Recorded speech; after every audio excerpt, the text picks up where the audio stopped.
Salutations à tous, salutations à vous, mes frères et mes sœurs. Une fois de plus, par la manifestation de la grâce du Verbe de l'Oba, il nous a été donné de faire encore l'exhortation, et cette semaine, comme aussi mes frères l'ont fait, et moi aussi je le fais. Et comme toujours, tout ce que nous faisons comme exhortation, c'est pour notre marche vers la sanctification, pour tous ceux aussi qui n'ont pas encore pu se procurer Bible, qui suivent la chaîne Zulu 100, je vous salue et je vous exhorte vraiment à vous procurer Bible, la seule Bible authentique, vraie, véritable, Kalatambale, cette grande bibliothèque où il y a toutes les vérités, où tout ce qui est révélé, la parole spirituelle est vraiment sans erreur, sans erreur ni contradiction, et pour bien comprendre tout ce qui est récit spirituel. Comparativement aux autres Bibles classiques où il y a beaucoup d'erreurs, ce sont des plagiats qui nous a tous menés dans des erreurs. Donc aujourd'hui, nous partons encore dans les écrits de Essambé.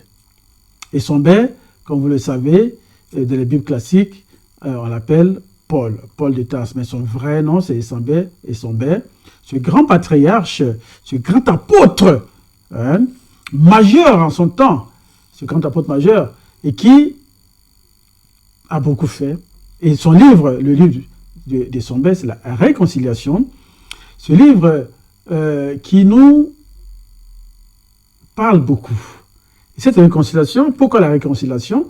La réconciliation avec le Verbe de l'Oba. Parce que dans le temps, le peuple noir, le peuple originel, a été manifesté. Et à un moment donné, le peuple s'est retiré carrément du Verbe, s'est détaché du Verbe, a commencé à manifester des attitudes et comportements où toute la protection du Verbe de l'Oba, toute la protection de l'Oba s'est retirée. Alors, Essambé, à son temps, est venu pour réconcilier le peuple noir à cette vérité et au Verbe de l'Oba pour être exaucé, que le peuple puisse être repris et pardonné, pour vraiment se réconcilier avec l'original, vous voyez, avec la parole du Verbe, avec son créateur, qui est l'Oba. Mais ce n'est pas Dieu, mais l'Oba, le vrai créateur, vrai et véritable. Donc, Essambé, dans ses écrits, aujourd'hui, nous allons parcourir le chapitre, le chapitre 16 d'Essambé, où le titre, ça me pose la question, y aura-t-il encore des apôtres? Y aura-t-il encore des apôtres? Parce qu'en son temps, il y avait des apôtres et qui ont beaucoup manifesté de bonnes choses pour la réconciliation du peuple noir envers le Créateur. Et Essambé se pose la question, y aura-t-il encore des apôtres? Nous allons le comprendre un peu dans les écrits d'Essambé. Et au verset 1, il dit « Ainsi qu'on nous regarde comme des messagers de Djokisabé », nous savons tous qui est Djokisabé. Djokisabé, c'est le vrai Christ. Ce n'est pas ce Jésus-là, mais son Koduma Demuna. Djokisabé dans le visible, son nom dans le visible. Koduma Demuna dans le spirituel, dans le visible, c'est Djokisabé.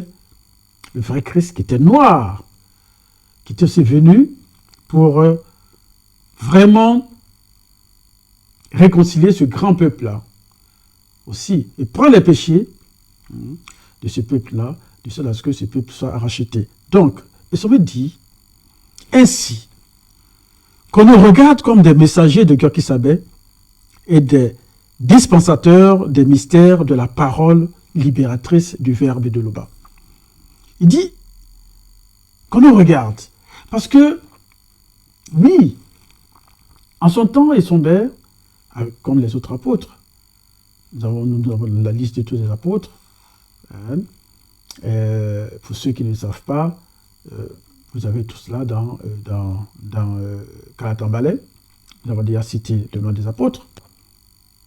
Et ces apôtres-là suscitaient de l'admiration, auprès des autres, parmi les peuples. Donc cette admiration-là fait qu'ils étaient vraiment respectés. Ils apportent vraiment la parole. Donc ils se demandent ainsi qu'on nous regarde comme des messagers du Dieu qui savait et des dispensateurs des mystères de la parole libératrice du verbe de l'Oba. Parce que dispenser la parole, transmettre le message, parce qu'étant mandatés, ils avaient le droit, ils avaient ce mandat de propager la parole, de propager la vérité,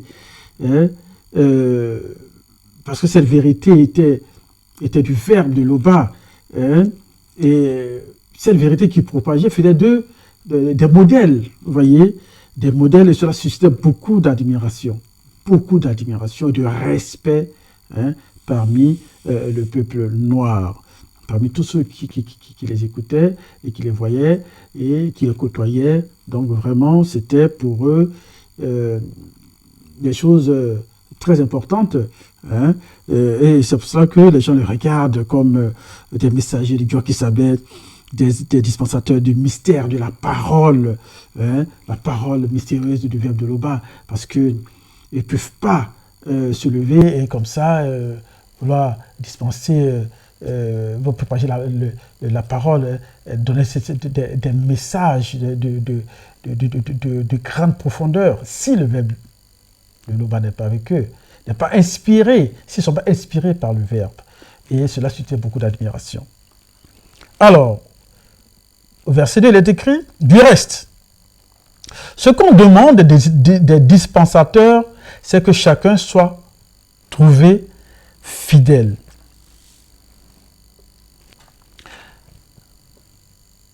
Ce qu'on demande du reste des dispensateurs, c'est que chacun soit trouvé fidèle. Fidèle à quoi? Fidèle au verbe de l'Oba. Fidèle au message qu'a apporté Dieu qui savait, le vrai Christ. Parce que dispenser la parole du verbe de l'Oba, tu dois être mandaté et tu dois être inspiré par l'Oba, par son verbe, pour pouvoir être capable de donner la vraie information, le vrai message, dispenser la vraie parole, la parole libératrice. Et cela, en ce moment-là, il faudrait être vraiment fidèle à ce que tu dis, fidèle au verbe, fidèle à Dieu qui savait, le vrai Christ, pour pouvoir transmettre le message, car ce message était très important. C'est un message qui a beaucoup suivi et tu ne peux pas être fidèle et transmettre le message. Tu peux ne pas, disons, tu peux dire, on peut le dire, tu peux dire du n'importe quoi, mais il faut vraiment être assisté par le maudit, parce que tu es fidèle à la parole, donc tu es assisté par le maudit qui pourra ensuite t'aider, t'éclairer dans le fait de dispenser le message.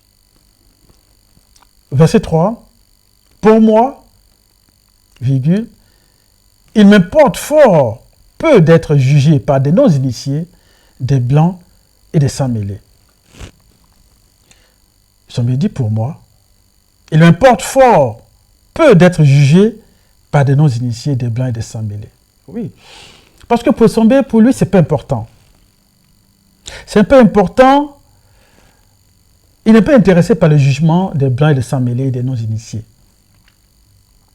Mais ce qui l'importe, c'est de transmettre le message. Et en transmettant le message, qu'est-ce qu'il reçoit? Ou bien, comment est-ce qu'il est considéré par le grand ordre des choses? C'est là, pour lui, des choses importantes. Sinon, ce que les blancs et les sans-mêlés vont dire, ce qu'ils pensent, lui, ça ne l'intéresse pas. Sa mission, c'est de bien faire sa mission.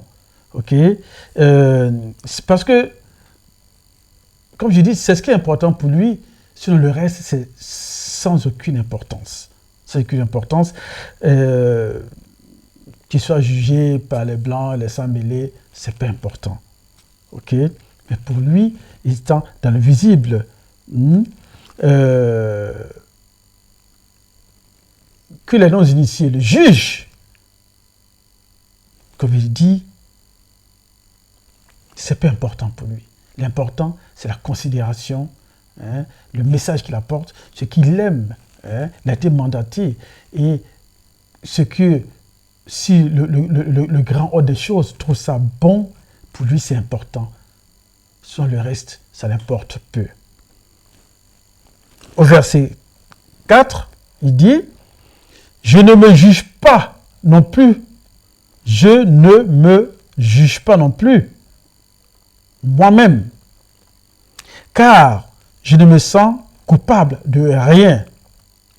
Mais ce n'est pas pour cela que je suis justifié. » Ça veut dire, lui-même ne se justifie pas.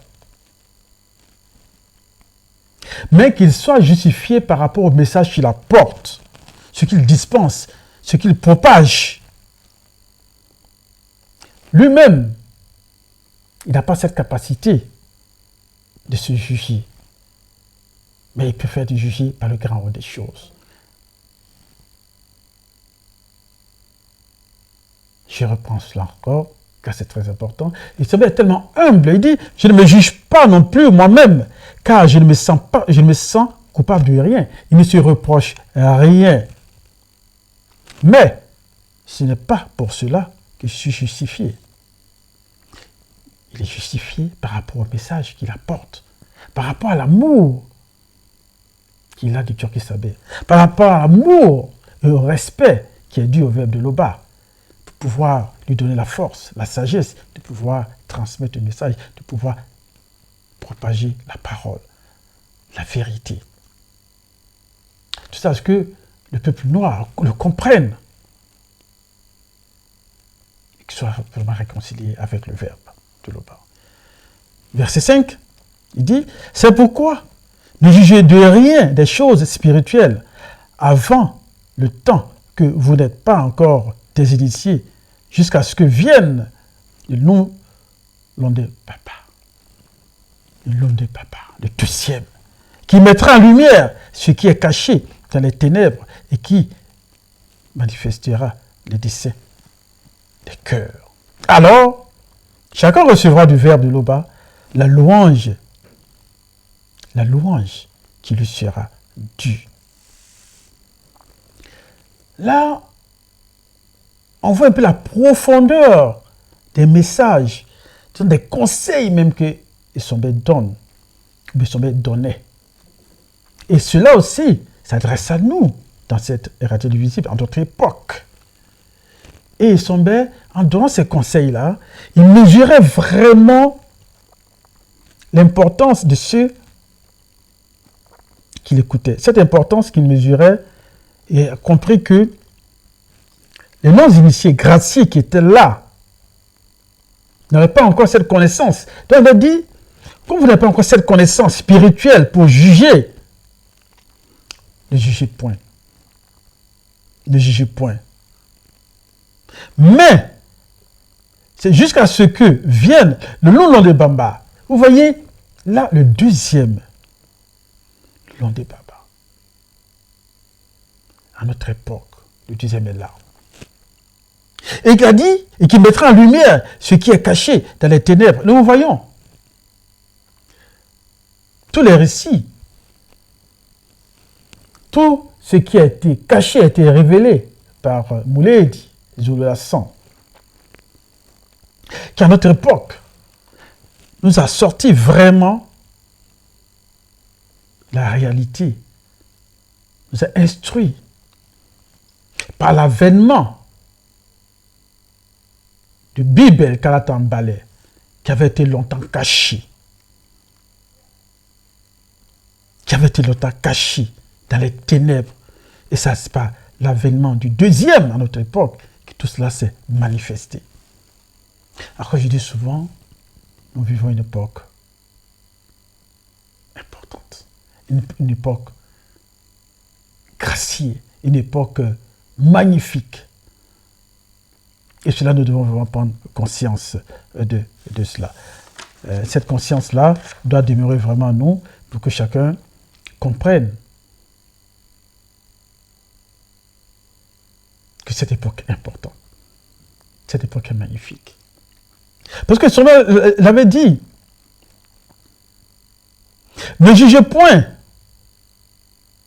avant le temps,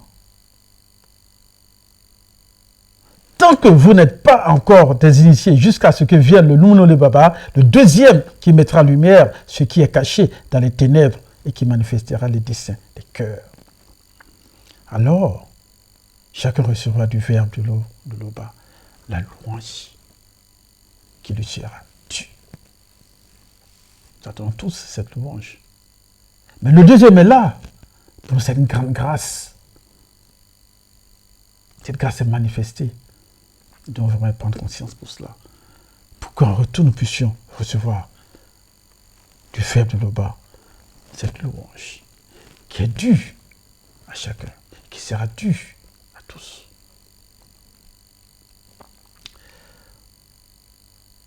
Ce conseil de son père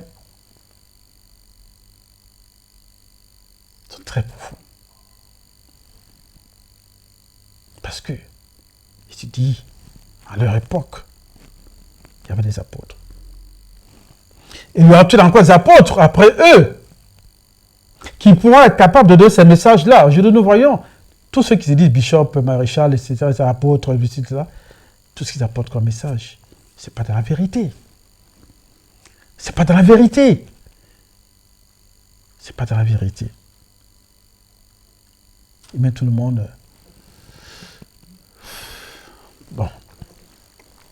Verset 6, c'est écrit, c'est à cause de vous, frères et sœurs, que j'ai fait de ces choses une application de ma personne, afin que vous appreniez à ma personne à ne pas aller au-delà de ce qui est écrit, et que nul ne conçoive de l'orgueil en faveur de l'un contre l'autre. C'est à cause de vous, frères et sœurs, que j'ai fait de ces choses une application à ma personne. Parce que son père a compris cela. Et à cause de vous, à cause de vos comportements, parce qu'il a compris que parmi les peuples noirs, il y a eu des noms, des initiés graciés, qui ont commencé à prendre au sérieux tout ce qu'ils apportaient comme information, comme message. Ils avaient une oreille attentive, ils avaient des comportements positifs. Vous avez du Verbe de l'Oba. Et c'est pour ça que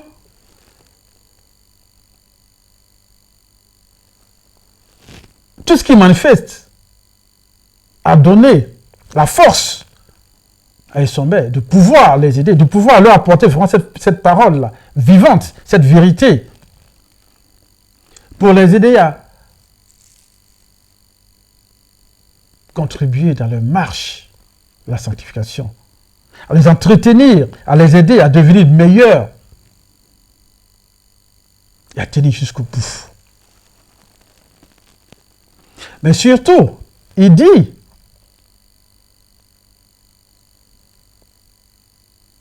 de ne pas. Non, il dit, afin que vous appreniez à ma personne à ne pas aller au-delà de ce qui est écrit. Donc, il leur demande de ne pas aller au-delà de ce qui est écrit. C'est-à-dire, même en parlant, et ça veut le dire, tout ce qui est écrit, tout ce qu'ils apportent comme vérité, tout ce qu'ils reçoivent comme information, de ne pas transcender leur conscience au-delà de ce qu'ils déjà reçoivent. Pour ne pas... C'est vrai qu'il y a le libre arbitre. Ah, que je, parce que, ah oui, afin de ne pas raisonner de leur propre arbitre, de ne pas raisonner comme des gens livrés à eux-mêmes, des personnes livrées à elles-mêmes. Mais de s'arracher, de reconnaître ce qui est dit, ce qui est écrit, et de s'en tenir là, de ne pas aller au-delà de ces raisonnements, de ne pas aller au-delà des informations qu'ils reçoivent.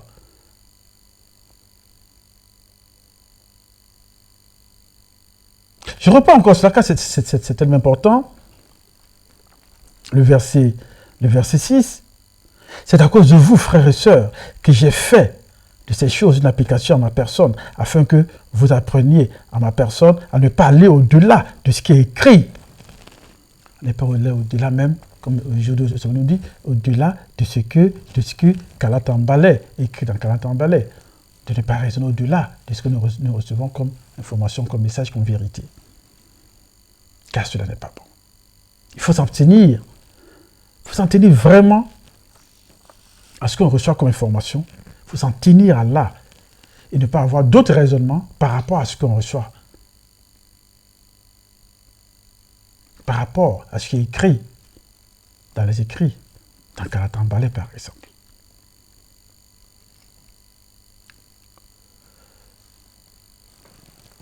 Verset 7. Car, qui est-ce qui te distingue?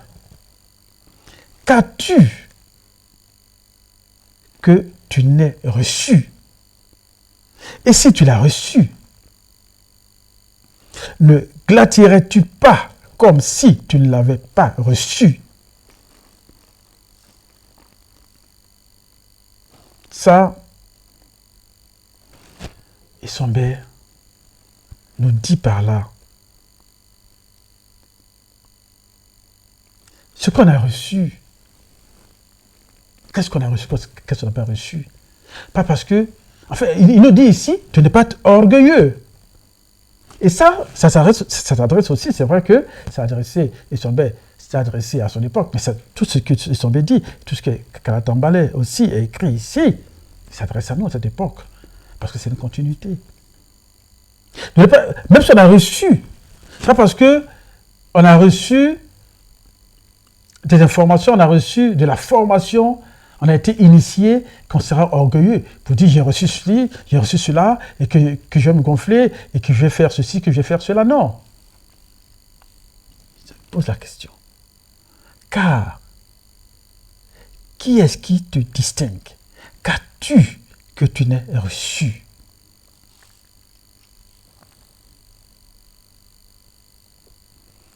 Qu'as-tu que tu n'aies reçu?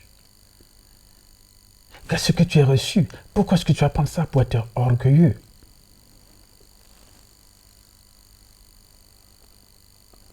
Car cela mène à la chute. Surtout, et si tu l'as reçu, ne glattierais-tu pas comme si tu ne l'avais pas reçu? Laissons le verbe agir en nous. Même si nous avons eu cette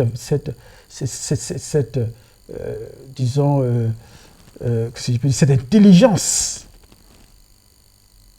de ce qu'on a reçu, il faut toujours rester orgueilleux et laisser le verbe agir en nous, le verbe nous élever. C'est très important. C'est très important. Et si tu l'as reçu, ne glattierais-tu pas comme si tu ne l'avais pas reçu?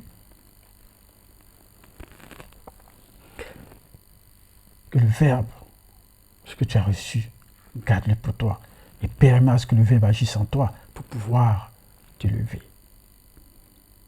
Car ce n'est pas une occasion pour toi pour pouvoir faire le malin. Car cela mène à la chute.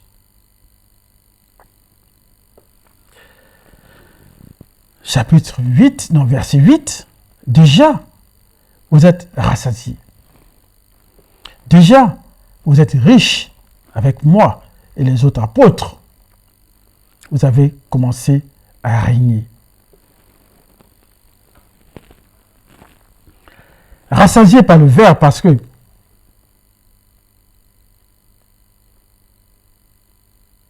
déjà vous êtes riches avec moi. Riche avec tout ce que, par nous, avec les autres apôtres, par moi, comme ils sont levés, et avec les autres apôtres, de tout ce que vous avez reçu comme enseignement. Vous avez Oui, beaucoup. Manger cette nourriture spirituelle, vous êtes rassasié de cela, rassasié des enseignements. À cela,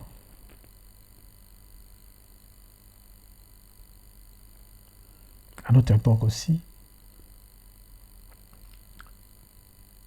comme je dis, dans cette grâce-là d'être rassasié par la nourriture spirituelle de notre Mouledi, désolé la sang. Cette nourriture spirituelle nous fait grandir, nous fait connaître vraiment les lois et les recommandations du Verbe de l'Oba et nous amener à agir selon les lois et les recommandations, à pouvoir marcher sereinement sur le chemin de la sanctification et de laisser le Verbe nous diriger, le Verbe nous façonner. Car vraiment laisse aussi le Verbe nous rassasier de cette vérité. Comme je dis, cette grâce que nous avons par la parole de notre Mouledi qui nous aide.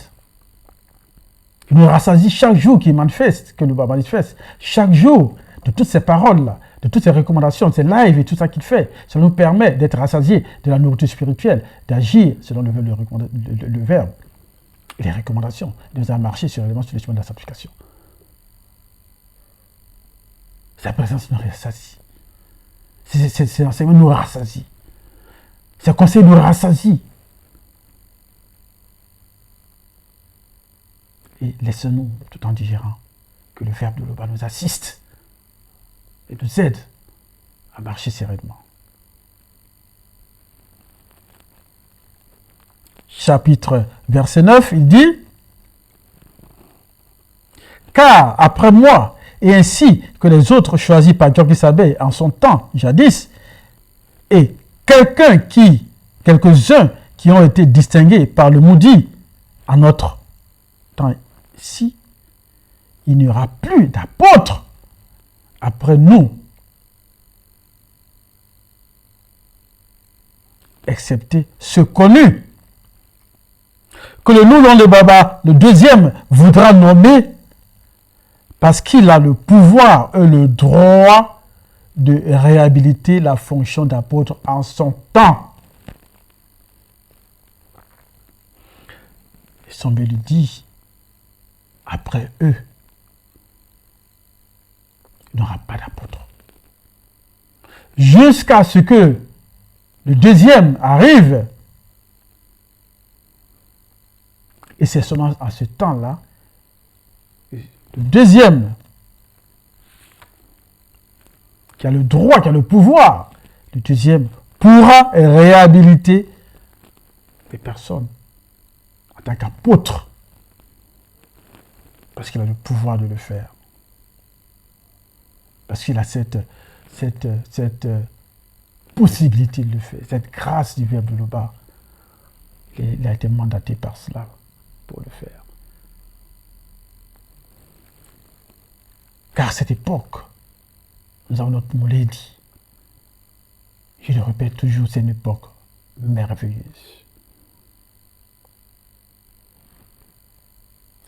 Donc, frères et sœurs, c'était là ma part d'exhortation.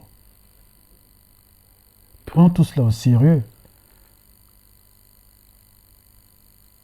Car nous avons tout dans Bible Kalatambale, la vraie Bible authentique, pour nous aider avec la présence de notre Mouledi dans cette réalité visible, nous aider sereinement à marcher. Et surtout, être sûr d'atteindre le but, être rassasié par ses enseignements, être rassasié par ses recommandations, être rassasié par la nourriture spirituelle. L'Oba est encore glorifié.